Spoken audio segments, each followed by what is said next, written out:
दुनिया के बड़े से बड़े वैज्ञानिक वेदांत से प्रेरणा और शिक्षा लेते थे, जिन्होंने यूं ही कभी हल्के फुल्के में वेदांत की तारीफ नहीं कर दी है, जो वेदांत की पूजा करते थे। दुनिया ने भारत से जो ऊंची से ऊंची चीज सीखी है वो वेदांत है। गीता भी वेदांत का एक प्रमुख स्तंभ है। हिंदुओं ने आज तक जो कुछ भी गलत करा हो उसका दोष गीता पर डाल दो, गीता को आग लगा दो। उन्होंने गीता को माना कब? उन्होंने गीता से सीखा कब? उन्होंने गीता को वास्तव में समझा कब? कहने को आप हिंदू हैं, गीता आपने कभी पढ़ी नहीं। नमस्ते sir. Actually like it's a bad experience है पास्ट रिलेशनशिप। तो उसमें ऐसे था कि मुझे उसके साथ रहना नहीं था, ओके, बट मुझे उसके पीछे के रीजंस नहीं पता है क्यों नहीं रहना है। बस मुझे इतना पता था कि नहीं रहना है तुम्हारे साथ। तो ये जो मतलब लाइक मुझे पता था कि नहीं रहना है, लेकिन मुझे मतलब अंडरस्टैंडिंग नहीं था कि कैसे, मतलब क्यों नहीं रहना, ये नहीं पता था। तो ये जो गैप है नोइंग एंड अंडरस्टैंडिंग के बीच वाला, तो ये कैसे फिल कर सकते हैं? नोइंग अंडरस्टैंडिंग एक ही चीज़ होते हैं, अलग नहीं होते। जब हम कहते हैं कि मुझे पता है पर मैं जानती नहीं, मुझे पता तो है कि मुझे कुछ काम करना है या नहीं करना है, पर क्यों करना है मैं जानती नहीं, तो इसका मतलब उसमें नोइंग भी नहीं है। फिर वो वृत्ति होती है, भावना होती है, कोई आवेग होता है, उसमें नोइंग नहीं है। बस एक लहर है भीतरी जो आपसे कुछ करवाना चाहती है। उस लहर की अपनी एक ताकत है, वो आपको एक तरफ धकेल देना चाहती है, वो आपसे कोई निर्णय करा ले जाती है वगैरह। उसमें आपको ऐसा लगता है कि आपको पता है, पता कुछ नहीं होता। वो बस एक भीतरी प्रक्रिया हुई होती है, जैविक रासायनिक, और वो प्रक्रिया आपको एक तरफ को फेंक रही होती है, जोर के साथ आपको मजबूर कर रही होती है। और वो जो प्रक्रिया है वो थोड़ी आपको कभी आकर के बताएगी कि मैं एक प्रक्रिया मात्र हूँ। वो तो यही कहेगी कि फलाना काम करो और क्यों करना है ये मुझे पता है, पता है, बस मैं समझ नहीं पा रही हूँ। नहीं, हमें पता भी नहीं है। वो बस एक इंस्टिंक्ट है। अब इंस्टिंक्ट आपके हक में भी जा सकती है और आपको नुकसान भी कर सकती है, क्योंकि जो हमारी इंस्टिंक्ट्स होती हैं ना, वो जो हमारी विकास की प्रक्रिया रही है लाखों सालों की, वहाँ से आती हैं इंस्टिंक्ट्स। वही सब जिसको आप कई बार बोल देते हैं कि महिलाओं में छठी इंद्रिय बहुत जागृत होती है वगैरह, सुना है ना? ये सब वो इंस्टिंक्ट्स हैं। वो जो विकास की प्रक्रिया में हमको लगातार करोड़ों अरबों अनुभव हुए हैं, उनका कुल निचोड़ है। जो शरीर आपका आज है, वो शरीर बड़ी लंबी यात्रा से आ रहा है ना, मिट्टी से ही तो उठा है। और जिस मिट्टी से आपका शरीर निर्मित है वो कोई नई मिट्टी तो है नहीं। वो मिट्टी कभी एक कछुआ थी, कभी एक खरगोश थी, कभी हाथी थी, कभी सांप थी, कभी बतख थी, कभी चील थी, कभी केचुआ थी, कभी कोई वृक्ष थी। तो बड़ी लंबी यात्रा से गुजर चुकी है वो मिट्टी, और वो अपने आप में वो सारे अनुभव रखे हुए है। और वो ज़्यादातर अनुभव आपके पाशविक अतीत से आ रहे हैं। इसीलिए मैंने जानवरों का उदाहरण लिया। मैंने ये नहीं कहा कि वो मिट्टी कभी गौतम बुद्ध थी। वो सारे जो हमारे संग्रहित अनुभव हैं शरीर में, माने मिट्टी में, माने डीएनए में, वो आ रहे हैं हमारे पाशविक अतीत से। चूंकि वो पाशविक अतीत से आ रहे हैं, इसीलिए उन सब अनुभवों की दिशा एक ही थी, शरीर का संरक्षण, न कि चेतना का आरोहण। तो इंस्टिंक्ट्स हमें उठती हैं जल्दी जल्दी, लेकिन वो इंस्टिंक्ट्स आमतौर पर इसलिए नहीं होती कि आपकी चेतना और सक्षम, सबल या ऊंची हो जाए। वो इंस्टिंक्ट्स इसलिए होती हैं ताकि आपको कोई शारीरिक नुकसान ना हो जाए। उदाहरण के लिए आपकी ओर अभी यहाँ से पत्थर फेंका जाए तो आप तुरंत एक ओर को तेजी से झुक करके पत्थर को डॉज कर देंगी। ये क्या है? ये एक रिफ्लेक्स एक्शन है ना। ये आपको किसने सिखाया? इसकी कोई ट्रेनिंग ली आपने? कोई सर्टिफिकेट है किसी के पास? ये कैसे पता कि ये करना है? कैसे पता? ये बात हमारे डीएनए में जमा है। ये बात हमें हमारी करोड़ों अरबों सालों की विकास यात्रा ने सिखाई है। बच्चा पैदा होता है और पैदा होते ही कुछ बातें उसको बिल्कुल पता होती हैं। माँ के शरीर से भोजन कैसे ग्रहण करना बच्चे को पता है, सिखाना नहीं पड़ता। पशुओं को भी कुछ बातें जन्म से ही पता होती हैं, उन्हें सिखानी नहीं पड़ती। गर्मी हो जाए तो छाया की तरफ चले जाना है, ये आपको खरगोश के बच्चे को सिखाना नहीं पड़ेगा। फलाने तरीके की आवाज़ आए तो कहीं छुप जाओ, खरगोश के बच्चे को आपको सिखाना नहीं पड़ेगा। आपको हैरत होगी, आप कहेंगे ये इस तरह की आवाज़ पर ऐसी प्रतिक्रिया करता है और दूसरी तरह की आवाज़ पर कोई प्रतिक्रिया नहीं करता। खरगोश का बच्चा, उसके सामने आप सांप जैसी आवाज़ करिए, देखिए खरगोश क्या करता है, तुरंत दोनों कान खड़े कर लेगा और अपने पंजे से वो ज़मीन को मारना शुरू कर देता है। वो दूसरे खरगोशों को भी संकेत दे रहा है खतरा है। और है वो कितने दिन का? वो अभी होगा 20 दिन का, 1 महीने का। उसे किसने सिखा दिया? पर उसको पता है। ये इंस्टिंक्ट्स हैं, ये सर्वाइवल इंस्टिंक्ट्स हैं। या ऐसे कह दीजिए कि इंस्टिंक्ट सारी ही होती हैं बस सर्वाइवल के लिए, शरीर के संरक्षण के लिए। तो इंस्टिंक्ट्स पे भरोसा करें कि ना करें? कर सकते हैं यदि हमें शरीर को बचाना है। जहां तक शरीर को बचाने की बात है, बिल्कुल करिए। लेकिन कोई भी इंस्टिंक्ट आपको चेतना की ऊंचाई पर ले जाने के लिए निर्मित ही नहीं है, अभिकल्पित माने डिजाइन्ड ही नहीं है। आपके रिफ्लेक्स एक्शन से लेकर के आपके इंट्यूशन तक कुछ ऐसा नहीं है जो आपकी चेतना को बेहतर बनाएगा। हाँ, वो आपको दुनिया के आम खतरों से जरूर बचा सकता है। वो चीज दुनिया के आम खतरों से आपको बचा देगी, लेकिन चेतना को नहीं उठा देगी। उदाहरण के लिए छोटे बच्चे भी कुछ खास तरीके के चेहरों को देखते हैं तो डर जाते हैं। वो क्यों डर जाते हैं? क्योंकि प्रकृति में ये बात तय है कि जब आप एक गलत जिंदगी जीते हो ना, तो आपका चेहरा भी डरावना सा हो जाता है। तो बच्चे को जन्म से पहले से ही पता है कि जो डरावने चेहरे हैं उनकी परिभाषा क्या है। भाई, डरावना तो एक कॉन्सेप्ट है ना, एक सिद्धांत है डरावना। बच्चे को किसने सिखाया कि इस तरह के चेहरे को डरावना बोलना और रोने लग जाना है जैसे ही ऐसा चेहरा सामने आए? बच्चे को किसने सिखाया? किसी ने नहीं सिखाया, उसको पता है। माँ का मृदुल चेहरा सामने आता है, बच्चा रोते से चुप हो जाता है। और दूसरा कोई आ जाए थोड़े रोबीले मर्दाने चेहरे वाला, बच्चे की आप देखिए घिग्गी बन जाती है और रोते ही जाएगा, रोते ही जाएगा। उसका रोना व्यर्थ नहीं है। स्त्रैण चेहरों की ओर छोटे बच्चे बहुत जल्दी आकर्षित होते हैं। ये प्रकृति उन्हें सिखाकर भेजती है कि महिलाओं की ओर जाना, वहां तुमको ममता मिलेगी और सुरक्षा मिलेगी। और जो जानवर नुमा मर्दाने चेहरे, इनसे बच के रहना, कुछ भी कर सकते हैं, इनमें दया माया नहीं होती। अब ये ज़रूर हो सकता है कि उस तरह के चेहरे वाला व्यक्ति कोई बड़ा ज्ञानी हो सकता है, लेकिन बच्चा उससे फिर भी डरेगा। और बच्चे के पास एक समुचित कारण है डरने का, वो कारण उसे प्रकृति ने सिखा रखा है। समझ रहे हैं? उन कारणों की अपनी एक महत्ता है।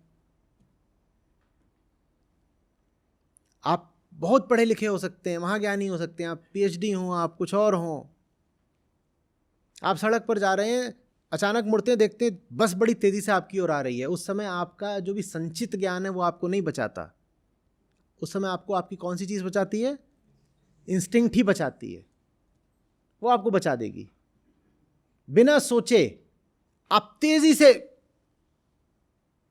एक कदम पीछे को ले लेंगे। कोई चीज आ रही होती है आपके शरीर की तरफ, तुरंत हाथ उठता है और सबसे पहले किसको बचाता है? चेहरे को। चेहरे में भी किसको? आंखों को बचाता है। ये बहुत बड़ी बात है और बहुत अच्छी बात है। अगर आपको सोचना पड़ जाए कि मैं अभी क्या बचाऊं, तो सोचने सोचने में ही काम तमाम हो जाएगा। पर भीतर कोई बैठा है, डीएनए में कोई बैठा है जो जानता है कि इस समय पर हाथ को उठाओ और मुंह को, चेहरे को बचाओ, और चेहरे में भी खासकर आंखों को बचाओ। तो कोई चीज आ रही होती है, आप तुरंत ऐसे करते हैं, देखा आपने, आंखों बचाते हैं, कहते हैं बाकी सब तो ठीक हो जाएगा, ये नहीं ठीक होंगी, इनको बचाओ। हाथ भले ही उसमें कट फट जाए, कोई बात नहीं, आंखें बचनी चाहिए। बहुत अच्छी चीज है, पर इन पे ज्यादा भरोसा मत करिएगा, क्योंकि ये अतीत की गुलाम होती हैं। ये प्रोबेबिलिटी पर चलती हैं, संभावना। प्रोबेबिलिटी का क्या खेल है कि अगर इस तरह का आदमी है तो 90% संभावना है कि गड़बड़ी आदमी होगा। ये होता है प्रोबेबिलिटी का खेल। उसमें सच्चाई नहीं होती, उसमें बस संभावना होती है। उसमें सच्चाई नहीं होती, समीकरण होते हैं। और सच्चाई तो संभावना से अक्सर हटकर ही होती है। रत्नाकर डाकू का चेहरा देख के कौन कह सकता था कि रामायण आने वाली है? किसकी बात कर रहे हैं हम? और छोटा बच्चा अगर उस डाकू का चेहरा देखेगा तो क्या करेगा? रोने लगेगा। कोई साधारण पुरुष, और विशेषकर कोई साधारण स्त्री जंगल में चली जा रही हो और वो आदमी सामने आ जाए, तो चीखे मार के भागेंगी नहीं भागेंगी? रामायण तो वहीं से आई है। इंस्टिंक्ट्स ये नहीं देख पाएंगी, यहां पर इंस्टिंक्ट्स हार जाती हैं, क्योंकि बायोलॉजी ने, इवोल्यूशन ने इंस्टिंक्ट्स को सत्य जानने के लिए ट्रेन करा ही नहीं है। तो रत्नाकर का चेहरा कैसा है, इस चीज को इंस्टिंक्ट्स पकड़ भी लेंगी और प्रतिक्रिया भी कर देंगी, लेकिन रत्नाकर के भीतर संभावना और सच्चाई क्या है, यह बात इंस्टिंक्ट्स को नहीं पता चलने वाली कभी भी। और यहां पर फिर आपको बड़ा भारी नुकसान हो जाएगा। आप भाग जाएंगे और आप रत्नाकर से नहीं, वाल्मीकि से नहीं, आप राम से भाग गए। समझ में आ रही है बात कुछ? तो अभी आपको देखना है कि किस सीमा तक आपको भरोसा करना है। मैं ये कह देता हूं, जहां कहीं लग रहा हो कि पता है, पर क्या पता है, क्यों पता है, किस माध्यम से पता है, ये सब न दिखाई दे रहा हो, तो जान लीजिएगा कि हमें पता नहीं है। बोध इतनी हल्की चीज नहीं है कि यूं ही हो जाए और आप कहें पता तो है पर पता नहीं है। ऐसे नहीं चलता। अज्ञान कभी ये थोड़ी बोल के आता है कि मैं अज्ञान हूं। अज्ञान हमेशा क्या बोल के आता है? मैं ज्ञान हूं। तो न पता होना भी सदा क्या बोलकर आएगा? पता है। पता है। आप उससे पूछिए पता है, तो फिर पते का पूरा परिचय दे दो, उद्गम बता दो, कारण बता दो, माध्यम बता दो, सब बता दो ना। और बताने को कहा तो कुछ नहीं पता है। जैसे कि गणित का कोई सवाल हो, यहां लंबा चौड़ा आपने यहां पे एक समीकरण लिख दिया, इक्वेशन, और आप पूछें हाँ भाई बताओ, हल करो इसको, और सब बैठे हुए हैं ऐसे ही छात्र लोग, और एक है जो कुछ नहीं करता पर अनुभवी खिलाड़ी है। जैसे इंस्टिंक्ट्स अनुभव से आती है ना, वैसे ही अनुभवी खिलाड़ी। कैसे अनुभवी खिलाड़ी है? उसी क्लास में 3 बार फेल हो चुका है, जबरदस्त अनुभवी खिलाड़ी है। उससे आपने कहा हाँ भाई बताना जरा, तो वो खट से बोलता है इसका उत्तर है 0। और 0 उसका उत्तर हो भी सकता है, क्योंकि आमतौर पे जो बहुत लंबे चौड़े समीकरण होते हैं वो शून्य में जाके समाप्त हो जाते हैं। आपको तुरंत उसको श्रेय नहीं दे देना है। वो ज्ञान से नहीं बोल रहा, वो अनुभव से बोल रहा है। ये नहीं कर देना है उठो बच्चा लोग बचाओ ताली, ये देखो आज दादाजी ने सही जवाब दे दिया, आज पार्टी देंगे चाचा। ऐसे नहीं करना है। उसे कुछ नहीं पता, वो अनुभव से बोल रहा है। उत्तर सही है, उसके पीछे ना कोई तर्क है ना कारण है। आप उससे कहिए अच्छा कैसे हल कर, आओ जरा यहां पे हल करके देखो, कुछ नहीं बता पाएगा। इंस्टिंक्ट्स ऐसी ही हैं। वो कई बार अनुभव के आधार पर आपको सही मशवरा दे भी देती हैं, लेकिन चकमा मत खा जाइएगा, उन्हें पता कुछ नहीं है। वो बस एक एक्यूमुलेटेड एक्सपीरियंस है बहुत बहुत लंबे समय का, वहां से आपको बता देती हैं। वो सही भी हो सकती है बात और गलत भी हो सकती है। प्रक्रिया पर ध्यान दीजिए। सही प्रक्रिया पर चलकर उत्तर गलत भी आ रहा है तो अच्छी बात है, प्रक्रिया तो सही है। और बिना किसी प्रक्रिया के अगर आपको सही उत्तर मिल गया तो भी खतरनाक बात है, क्योंकि आपको लत लग जाएगी प्रक्रिया से बचने की। आप कहेंगे ऐसे ही आ जाता है उत्तर, ऐसे सवाल को देखा, इसका 2.5 है उत्तर। हो भी सकता है, बहुत बार होता है। समझ में आ रही है बात? हाँ, तो इस तरह के जब जवाब होते हैं ना, आपसे कोई बोले कि नहीं वहां नहीं जाना है, आप बोले अच्छा क्यों नहीं जाना है, बोले पता नहीं, बस नहीं जाना है, तो ये कोई अच्छी बात नहीं है, ये कोई शुभ लक्षण नहीं है। इसका मतलब है ये व्यक्ति बोध से ज्यादा महत्व दे रहा है वृत्ति को, इंस्टिंक्ट को। भाई अगर कहीं नहीं जाना है तो कारण बताओ ना, इंसान हो तो तुम्हें कारण पता होना चाहिए। इंस्टिंक्ट्स पे चलने का काम बिना जाने तो जानवर करते हैं। जानवर खड़ा है देखा, अचानक से किसी और को चल देता है। आप उसे पूछें काहे को चल दिया, वो कुछ बता थोड़ी पाएगा, क्योंकि उसे पता ही नहीं है। वो तो एक इंटरनल कंडीशनिंग है जो उसको चला रही हो, चल देता है, उसको कारण कुछ नहीं पता। आप भी किसी दिशा में चल देते हो, आपको कारण नहीं पता, तो आपके साथ बहुत कुछ खतरनाक हो रहा है, पाशविक सा हो रहा है। प्रेम हो गया हमें, किससे हो गया, फलाने से हो गया। अच्छा उसमें अच्छा क्या लगता है ये सब तुमको नहीं पता, बस प्रेम हो गया है। ये खतरनाक है बात, इसमें कुछ रोमांटिक नहीं है, शायरी मत फंस जाइएगा, ये बहुत खतरनाक बात है। किसी की ओर आप खींच रहे हो बिना ये जाने कि क्यों खींच रहे हो, इसमें कुछ मिस्टिकल नहीं है। इसमें जो है वो बहुत पाशविक है, एनिमलिस्टिक है, मिस्टिक नहीं, एनिमलिस्टिक। लेकिन हमें जब पता ही नहीं होता कि भीतर क्या चल रहा है तो हम हर चीज को मिस्टिक बना देते हैं। कोई मिस्टिकल ताकत है जो मुझे उसकी ओर खींच रही है, कोई मिस्टिकल ताकत नहीं है, बहुत पुरानी प्रोग्रामिंग है। मेल इंस्टिंक्ट है फीमेल की ओर जाने की for the purpose of reproduction, और कुछ भी नहीं है। क्या तुम उसको जबरदस्ती मिस्टिकल वगैरह बना रहे हो? समझ में आ रही है बात? इसी तरीके से किसी से ब्रेकअप का मन कर रहा है और पूछा जाए क्यों, अरे कारण नहीं पता, बस करना है, ये बात भी बराबर की खतरनाक है। भाई किसी को छोड़ रहे हो, कोई वजह होगी कि उसके साथ आए थे, पहले तो वो वजह बताओ। और क्या वो वजह अब वैध नहीं है, वो वजह अब समाप्त हो गई? अगर हो गई है तो छोड़ दो। हम वजह कैसे बताएं समाप्त हुई कि नहीं, हमें तो ये भी नहीं पता कि वजह शुरू कैसे हुई थी। दूर जाने की वजह क्या बताएं, हमें तो पास आने की वजह नहीं पता थी। यूं ही लुढ़कते पुढ़कते किसी के पास आ गए और लुढ़कते पुढ़कते ही अब उससे दूर जा रहे हैं। न पास आने का ठिकाना था न दूर जाने का है। ऐसी तो जिंदगी हमारी। रिजाइन क्यों करना है, पता नहीं यार, बस मन नहीं लगता। बिल्कुल यही जवाब इसने तब दिया था जब इसने ज्वाइन करा था। ज्वाइन क्यों करना है, पता नहीं यार, बस मन लग रहा है। और हम इन जवाबों के साथ बच भी निकलते हैं। न जाने तो कैसे हैं सवाल पूछने वाले जो ऐसे जवाब स्वीकार भी कर लेते हैं। ऐसे पढ़ना चाहिए, ये क्या जवाब है? शिक्षा व्यवस्था हमारी पूरी है, और उसमें पूछा जाए, कुछ पूछा जाए।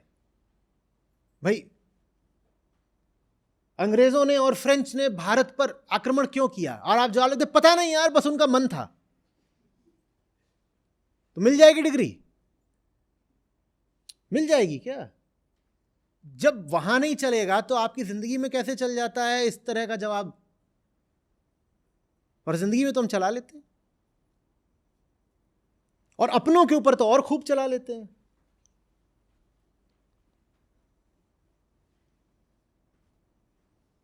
जिंदगी के बहुत महत्वपूर्ण फैसले भी हम ऐसे ही कर लेते हैं, पता नहीं यार, बस मन है। एक बच्चा हमें और करना चाहिए डार्लिंग, जवाब पता नहीं यार, बस मन है। ये पता नहीं यार कभी स्वीकार नहीं होना चाहिए, कभी भी नहीं। अगर पता नहीं है तो जाओ और पता करके आओ, उसके बाद मुंह दिखाओ। अज्ञान कोई तर्क नहीं होता, हम नहीं जानते, ये बात कोई तर्क कैसे हो सकता है? या अज्ञान अपने आप में एक तर्क है, हमें नहीं पता यही तर्क है।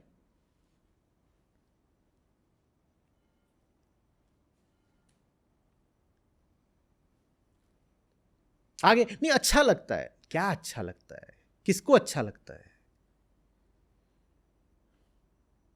क्या बात है?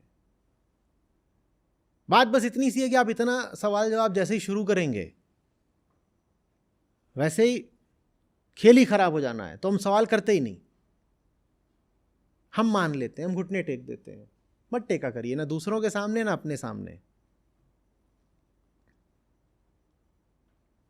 मुझे नहीं मालूम कि इन सारी बातों से आपकी स्थिति में कुछ प्रकाश पड़ेगा कि नहीं, कुछ अंतर आएगा कि नहीं,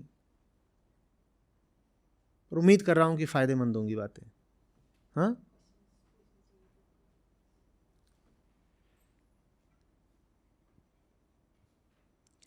बस यूं ही कोई तर्क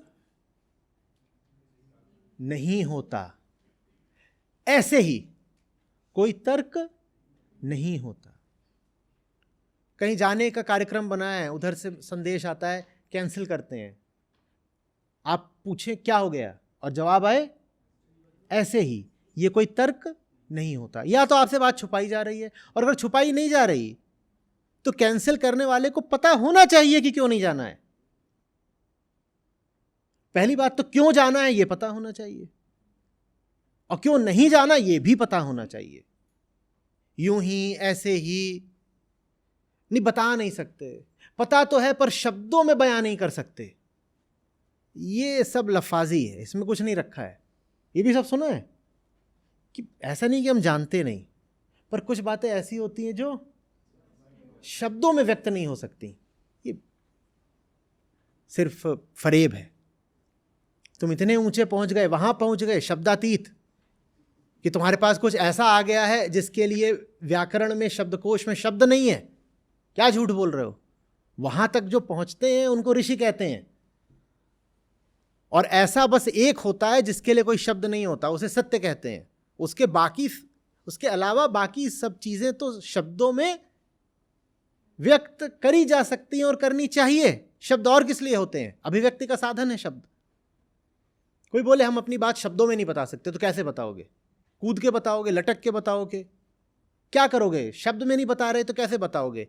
जानवरों की तरह बताओगे, रंभाओगे, भौंकोगे, ढेंचू करोगे, क्या है? इंसान तो वही है जो अपनी बात को शब्दों में रख सके। तो ऐसों से बचना है, खुद भी ऐसा नहीं बनना है जो कहने लग जाए नहीं कुछ है तो, पर हम समझा नहीं सकते। क्या भाई, शिक्षा पूरी नहीं हुई है, कितना पढ़े हो कि कह रहे हो कुछ है तो पर समझा नहीं सकते। चलो अच्छा, कोशिश करो समझाने की। देख रहे हैं कि तुम बड़े मजबूर किस्म के आदमी हो, कह रहे हो समझा नहीं सकते, पर प्रयास करो समझाने का। ज़्यादातर यही पाओगे जो कह रहे हैं समझा नहीं सकते, उन्हें खुद ही कुछ समझ में आया नहीं है। तो समझिए भीतरी जो भी आवेग हैं, इंस्टिंक्ट्स हैं, उनको समझिए कि मामला क्या है असल में।